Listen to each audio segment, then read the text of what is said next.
Estourou a bolha do setor imobiliário nos Estados Unidos? É isso que nós vamos debater nesse vídeo, porque isso certamente seria muito impactante para diversas ações na Bolsa de Valores.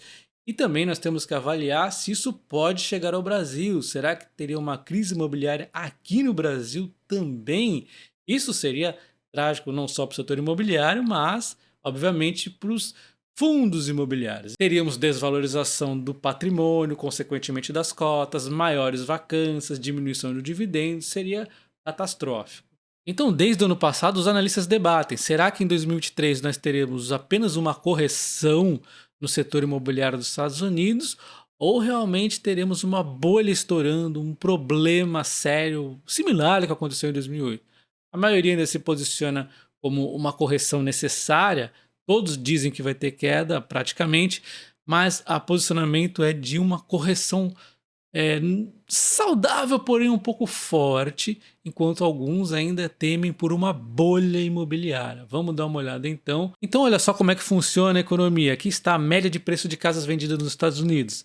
Nós tínhamos aqui, vamos voltar lá para trás, início dos anos 2000, houve uma aceleração aqui nos preços das casas muito forte. Aquela bolha de crédito, aquele crédito podre que aconteceu, não deu outra. Estourou ali ao 2007, ao fim de 2007, a bolha, né? E aí despencou os preços, que ficaram estabilizados por alguns anos. E isso aqui em meio à inflação. Lembre-se que também teria que ter pelo menos a correção da inflação, então ficou abaixo, teve essa correção forte e depois voltou a crescer um pouco acelerado, também ganhando um pouquinho de espaço do passado, até que ele estava meio que lateralizando quando veio a pandemia, e aí simplesmente houve um estouro, mas um estouro monstruoso, maior do que esse que acontecia aqui no início dos anos 2000, um estouro monstro. E aí, obviamente, a conta não pode ficar muito tempo para ser paga, porque o estouro foi muito forte, e aí a queda já começa bastante acelerada. E por que aconteceu esse estouro? É o excesso de crédito, é o crédito fácil, é dinheiro despejado para tudo quanto é lado, taxa de juros baixa.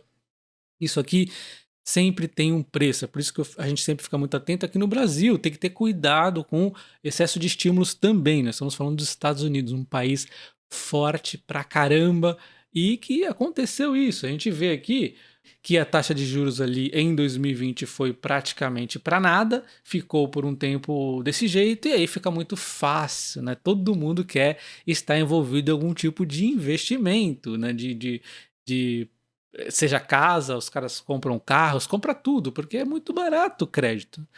Não faz sentido no longo prazo manter uma taxa tão baixa como essa.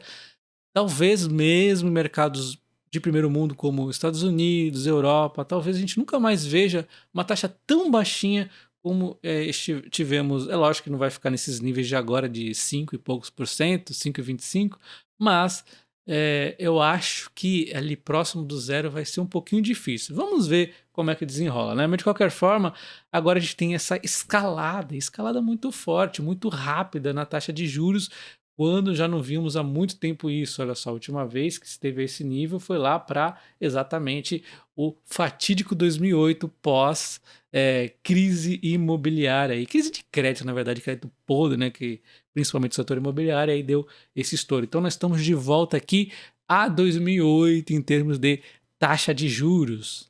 E olha que bonitão o dinheiro injetado na economia americana, né? A gente vê aqui um crescimento e tal, e aí vem a pandemia, é um salto monstruoso, e agora fica nessa correria de tentar corrigir esse problema. A gente já vê aqui uma leve redução, mas é muito pouco perto dessa acelerada. Olha como o mundo aí foi um pouco acelerado, exagerou na dose talvez, né? Que era realmente difícil, a pandemia trouxe lockdown, trouxe uma série de problemas, era necessário, mas talvez o mundo tenha exagerado. Olha só, compara esse trechinho aqui da setinha verde com o resto. É muito dinheiro, é muito acima da inflação, e aí, se você tem muito dinheiro assim, você acaba chamando a inflação, que acaba uma coisa puxando a outra. Você chama a inflação, você chama a necessidade de aumentar a taxa de juros novamente. Aliás, esse é o grande vilão, é a inflação aí, né? Agora vamos abrir um parênteses só para a gente refletir um pouquinho, tá? Daqui a pouco a gente volta ao tema. Esse exagero aqui de dinheiro na economia nos Estados Unidos, nós estamos falando de um país que é o maior, mais rico do mundo, nós estamos falando de uma economia que tem o dólar, baseado no dólar, que é moeda, vamos dizer assim, padrão, né? E mesmo assim, a conta chegou, e chegou com uma inflação pouco vista lá. E aí teve que aumentar a taxa de juros. Você imagina o que é um país latino-americano fazendo isso? É por isso que nós vemos um país que era tão promissor até outro dia, entre aspas, outro dia, né? A Argentina se esburacando, porque ele já vem de anos fazendo isso, de simplesmente injetar dinheiro infinito achando que tá tudo certo. E é por isso que é tão importante os países todos do mundo respeitarem os princípios da economia, porque senão depois a conta chega. Voltando ao nosso tema aqui da crise imobiliária nos Estados Unidos, suposta possível crise, vamos dar uma olhada no número de casas vendidas, casas novas. Olha só como é cíclico, né? Olha só que barato. O negócio vai, sobe, tá vendo? Desde 1970, é crise, vem. E aí, olha o que aconteceu de 1990 em diante. É uma alta infinita. E olha a acelerada nessa alta aqui nos anos 2000 até ali 2007, quando estourou a bolha. Olha que coisa. É bonito ver como a economia funciona. É triste os efeitos, obviamente, mas eu tô falando aqui, você analisar a economia, como é legal. E olha só o que aconteceu na sequência. Despencou, porque houve aqui, né, aquela coisa de empréstimo para todo mundo, facilidade no crédito, enfim, aquela história toda, lá, crédito barato e tudo mais. E aí despencou, né? E aí foi recuperando-se aos poucos e de repente deu essa acelerada aí com a pandemia, ó, esse saltinho aqui.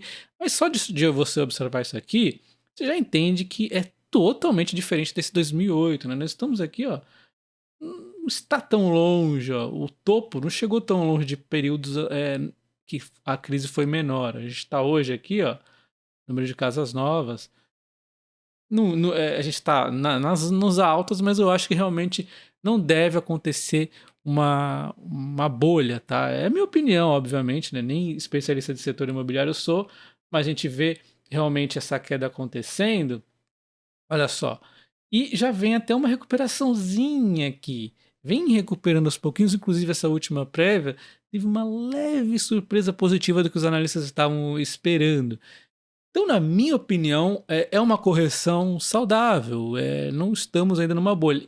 E isso aqui faz parte de uma série de outros temas que a gente junta tudo quando a gente analisa um país para entender se realmente vamos ter uma recessão severa ou não. É por isso que eu fico olhando todos esses indicadores para fortalecer, para manter a minha tese de que eu acho que não teremos uma recessão forte nos Estados Unidos. Faz parte disso eu ficar eventualmente olhando aqui como é que está a questão imobiliária, né? Então, na minha opinião, não teremos uma bolha, tá? Mas quando observamos o mercado de ações, nós temos aqui o ETF de rates, olha só, ele vinha subindo muito e depois despencou lá na época de 2007 com a crise imobiliária, foi bem a queda foi bem maior do que, por exemplo, o S&P 500 e a Nasdaq também aqui, Nasdaq de amarelo, de azul o S&P 500. E olha só o comportamento recente. A gente peguei aqui um topo recente do S&P 500, olha só, ele caiu forte, depois uma recuperação forte, está em menos 11,5% desse período aqui que eu peguei. Quando a gente compara aqui com a Nasdaq, olha só, queda mais forte ainda, porém uma recuperação um pouco mais elevada, mas ainda assim uma queda pior de 15%. Porém, quando a gente pega aqui o ETF de rates dos Estados Unidos, que é o setor imobiliário basicamente, olha só, ele caiu forte e depois ele não consegue se recuperar. Ele está em queda de 27 e poucos por cento. Ele tá muito ruim nesse momento. Então ainda o mercado parece ter algum receio aqui, pelo menos quando a gente olha o VNQ, mas é óbvio, né? Eles aqui também precificam muito a taxa de juros. A gente sabe que aqui no Brasil o setor imobiliário acaba impactando muito a taxa de juros e já tentam precificar o problema lá na frente. Isso não é um indicativo de bolha. E aí, para falar do Brasil, já dou a minha opinião logo de cara, que na minha opinião a gente tem que estar mais preocupado com a economia de modo geral do mundo e dos Estados Unidos do que propriamente o setor imobiliário. Em 2008, teve um impacto muito grande aqui no Brasil, mas não no setor imobiliário necessariamente, foi de modo geral, não foi assim uma bolha que estourou lá e aí estourou aqui, não. Então, é meio que diferente, nós nem tivemos esse crescimento todo aqui, está bem estável. A gente vê aqui, por exemplo, a variação nos últimos 12 meses primeiro, no índice FIPZAP aqui de casas e tal, nós temos aqui venda residencial aumentando 5,63 no preço dos últimos 12 meses. Quando a gente vê aqui a locação aumentou 17%, a locação aumentou até acima da variação de venda, né? No comercial, a gente já vê uma queda aqui de 0,48, mas é bem pouquinho nos últimos 12 meses na parte de venda, mas na locação está positivo, 5%. Só que a gente vê maior estabilidade em São Paulo. São Paulo tem sido aí o estado mais estável em diversos quesitos da economia, né? E quando a gente analisa o setor imobiliário aqui na parte de vendas, pelo menos na parte residencial, ó, vem aumentando como um reloginho, sem grandes problemas, nenhum sinal de nada de bolha, tá? O único problema é que ele não tem acompanhado a inflação muitas vezes. Porém, a gente vai lá para o passado mais distante, ó, vários anos atrás, olha só, aí já tem um salto muito grande, ficou até um pouco acima da inflação em alguns momentos. Então é assim, ele está bem tranquilo, ficou acima da inflação, hora ficou abaixo, tá tranquilo.